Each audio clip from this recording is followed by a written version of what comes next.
Hello and welcome to this video, and in this video I'm going to be discussing my favourite moments by the drummer Steve Gadd. And I'm actually going to be going through my 10 favourite moments, my 10 favourite albums, and I'll be ranking them from 10 to 1. Although I've got to be honest, there's so many moments I could have picked from with Steve Gadd. Such an influence. When I came up as a drummer, my guys were the more high-powered fusion drummers, Billy Cobham, Narada Michael Walden. Those are the two drummers that really got me into fusion, and I really set out trying to play like them. When I got a little bit older, there was another drummer at my school, a guy called David Howells, and he said, "Have you ever heard Steve Gadd?" And I'd never heard of this guy before, so I remembered it, and I started to keep an eye out for albums with Steve Gadd on. And down in my local record shop they had one, so I bought it, and it's number 10 on my list, and it is Voyeur by David Sanborn, and especially the track Run for Cover, which is a fantastic bit of drumming. I've recently done a video on Fusac, which is the more softer, accessible end of jazz fusion, and I voiced my criticisms of it, but this one came up as a Fusac album that I do really like, and it's really that track Run for Cover.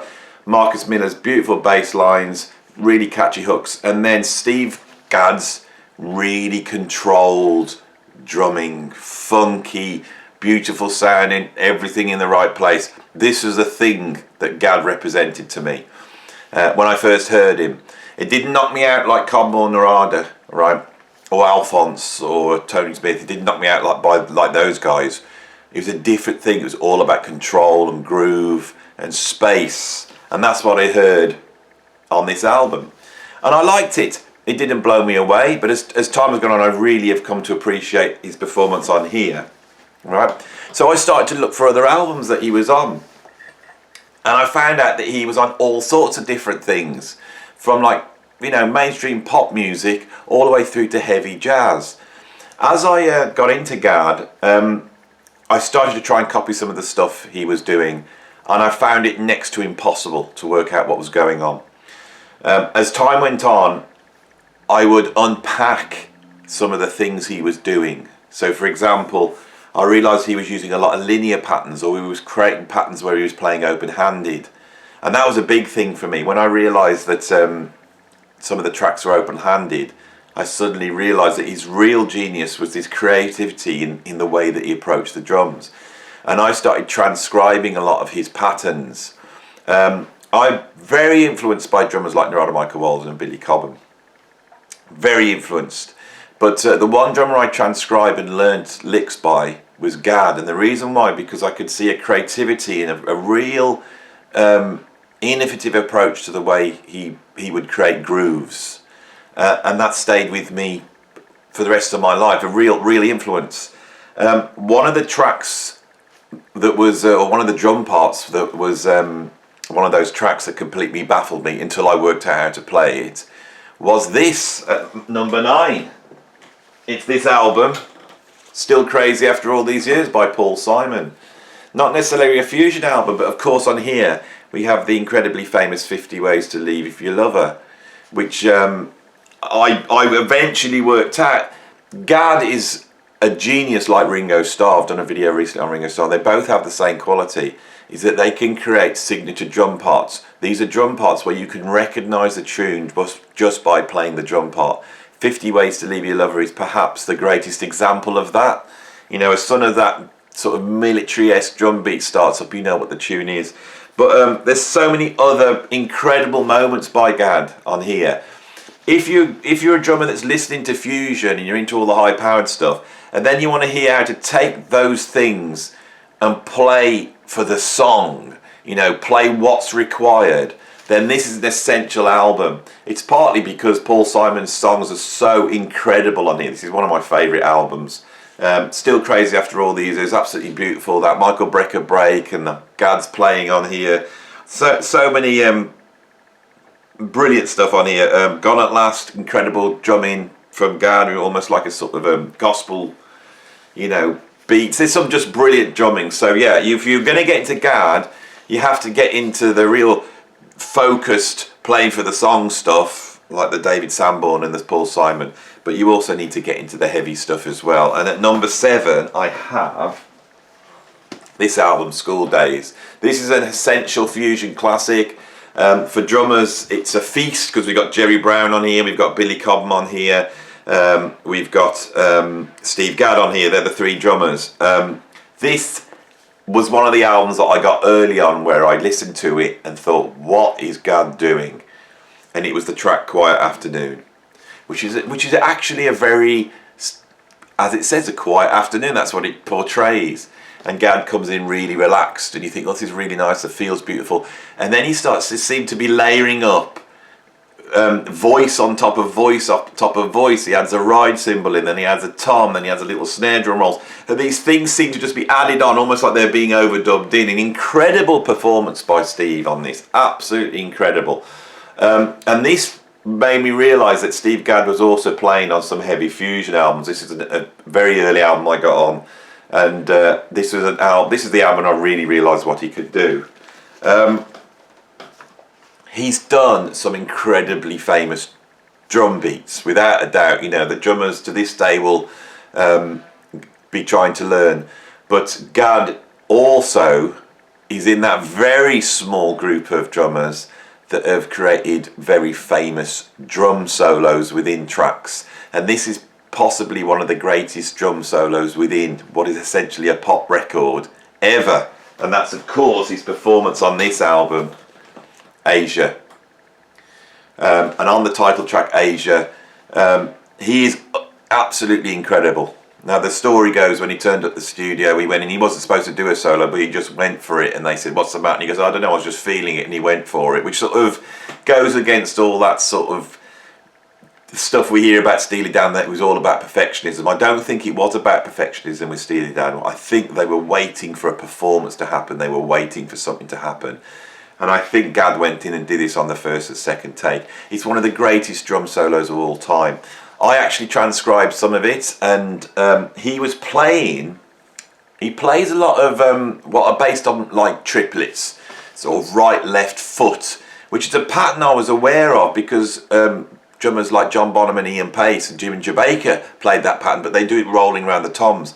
Gadd would voice that on the drums. That was fascinating for me because I could play that lick, but hearing how Gadd was voicing it suddenly opened up a whole new way of drumming. So yeah, that's at my number 6, I think. Right.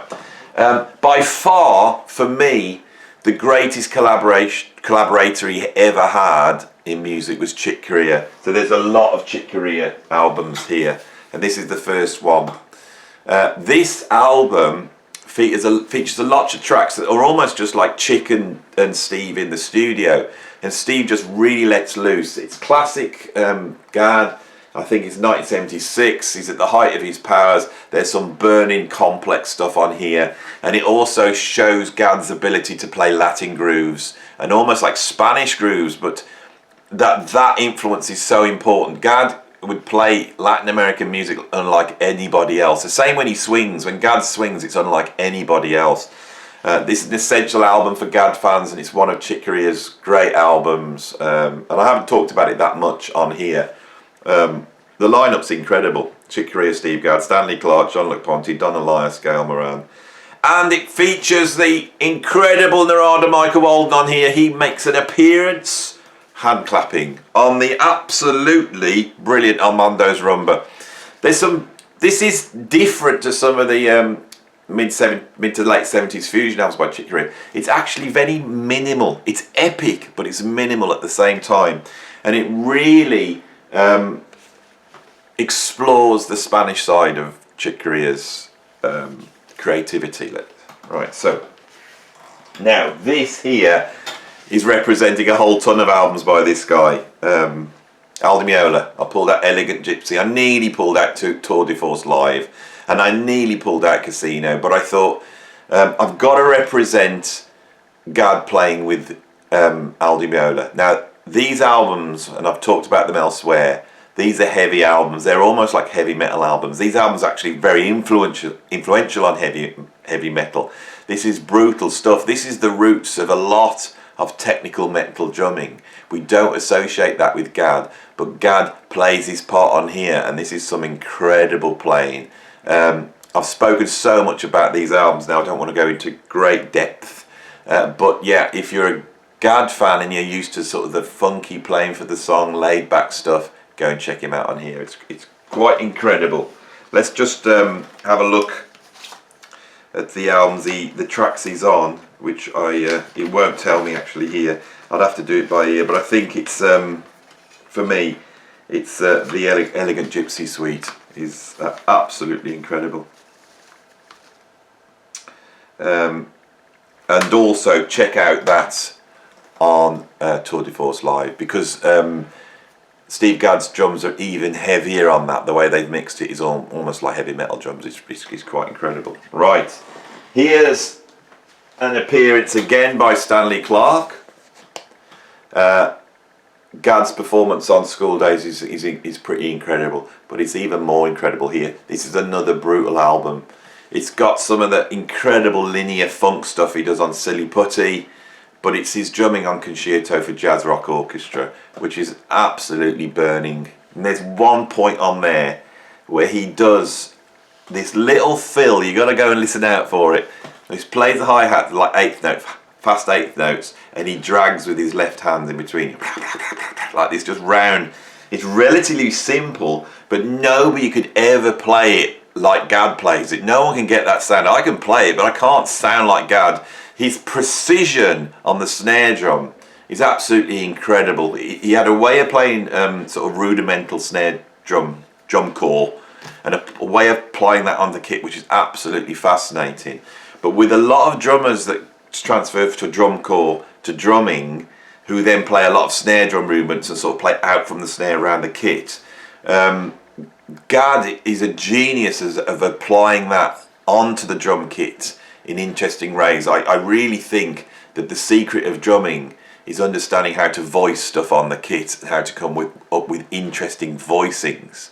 You know, a single stroke roll on the snare drum is one thing, but when you move it around the whole kit and find, you know, innovative ways to do that, that's very interesting. Now I'm getting very drum techie talking, and I don't like to do that on my channel, so I will stop there and move on to the last three albums I've got here, which are the real, for me, are the real monster Gadd albums, the ones that define me, the ones that blew me away. So at number 3 we have Friends. Right, I always felt this album's cover didn't really represent what was going on this album.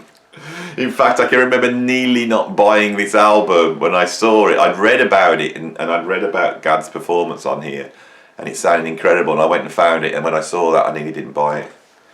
I'm gonna have to do a top 10 of terrible jazz fusion covers, but I know what'll be number 1. It'll be the George Duke, Billy Cobham Live on Tour album, where their heads are on top of those horrible creepy hands. That is something, that's the stuff of nightmares. What this is the stuff of, I do not know. Cheesy title, cheesy cover. But Chick Corea, Joe Farrell, Steve Gadd, Eddie Gomez, this is unbelievable. Now I read about this when I was younger, like I said, and Gadd apparently walked into the studio. This is a very free acoustic jazz album with funky overtones and Latin overtones, but they're flying on this, and all Chick had was the piano scores, and Gadd is reading the piano scores on here. It's absolutely incredible. And on Samba Song and Cappuccino, he flies. And my favourite Gadd is when he goes towards full-on swing jazz drumming, because nobody swings like Gadd. Gadd swings with a really strong 8th note pulse. He's not a fan of the ting-ting-a-ling, ting-a-ling. He'll just go do-do-do-do-do, like that, almost like it's funk.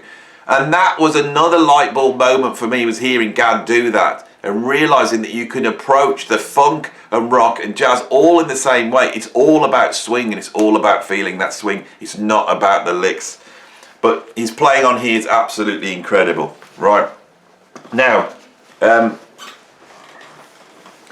many years ago, when I was probably about 15 years old, my parents dragged me off to an antiques fair. They did this quite a lot, and I was very young at the time in my drumming career.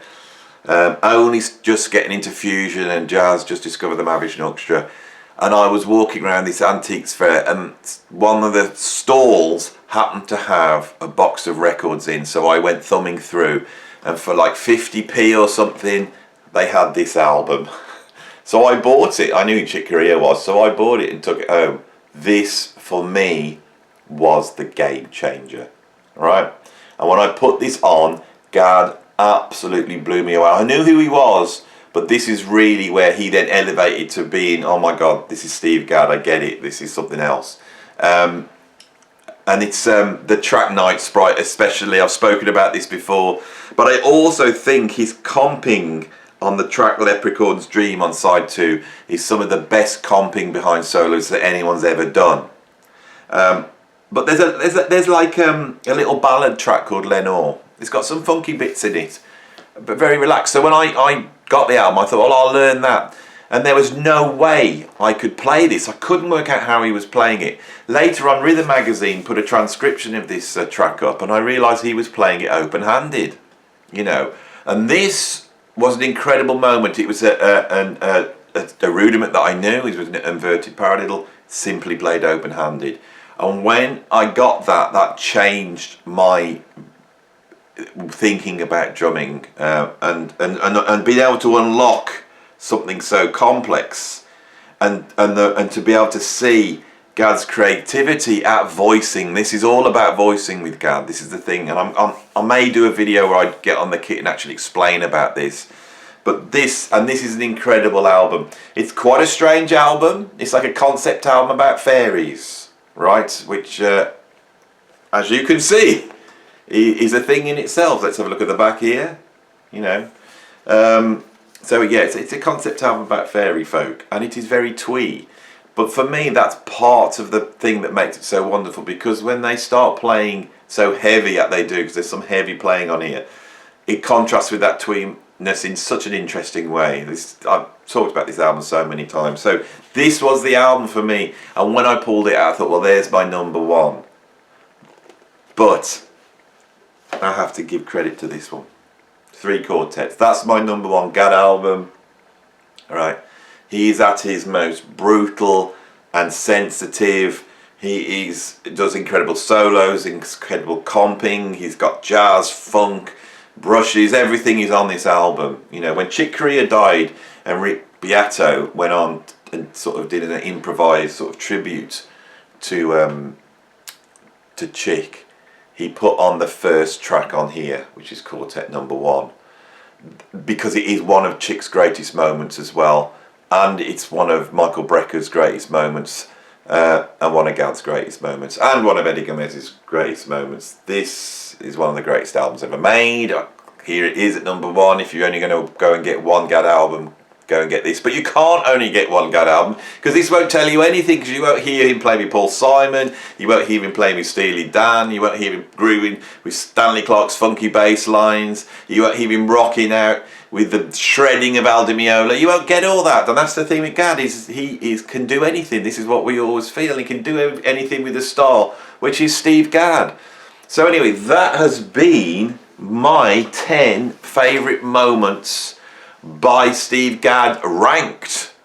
Okay, I hope you enjoyed it, and if you like this, like it. If you want to subscribe, please subscribe.